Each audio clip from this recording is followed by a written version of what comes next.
बिस्मिल्लाहिर्रहमानिर्रहीम। अस्सलाम वालेकुम। नबी अकरम सल्लल्लाहु अलैहि वसल्लम की पैदाइश से पहले अरब जहालत के अंधेरे में डूबा हुआ था।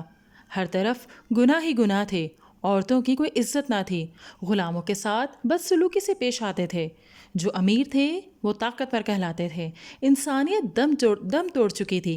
नबी अकरम सल्लल्लाहु अलैहि वसल्लम की पैदाइश के दिन नज़दीक आ गए। ज़मीन व आसमान खुशियों से झूम उठे। आफताब व महताब और कहकशाओं के हुस्न जमाल को मज़ीद दोबारा कर दिया गया। कलियाँ मुस्कुरा उठीं, फूल खिल पड़े, बुलबुल ने तराने गाए। अखुवत, भाईचारे और अदल इंसाफ की लहर चारों सू दौड़ने लगी। और फिर 12 रबीउल अव्वल को पीर के दिन नबी अकरम सल्लल्लाहु अलैहि वसल्लम की विलादत बासआदत हज़रत अब्दुल्लाह रज़ियल्लाहु ताला अन्हु के घर हुई। आप तशरीफ़ लाए सवेरे सवेरे, गले मिल रहे थे उजाले अंधेरे।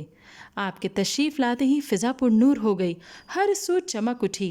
काले गोरे, अरबी अजमी, अमीर गरीब के सारे फ़र्क ख़त्म हो गए। नबी अकरम सल्लल्लाहु अलैहि वसल्लम ने लोगों को प्यार, मोहब्बत, हुस्न सलूक, रवादारी का सबक दिया। अफ़्व दरगुज़र की आला मिसालें कायम की। बच्चों से शफ़क़त से पेश आने का और बड़ों की इज़्ज़त करने का हुक्म दिया। नबी अकरम सल्लल्लाहु अलैहि वसल्लम की ज़िंदगी हमारे लिए उसवा हसना है।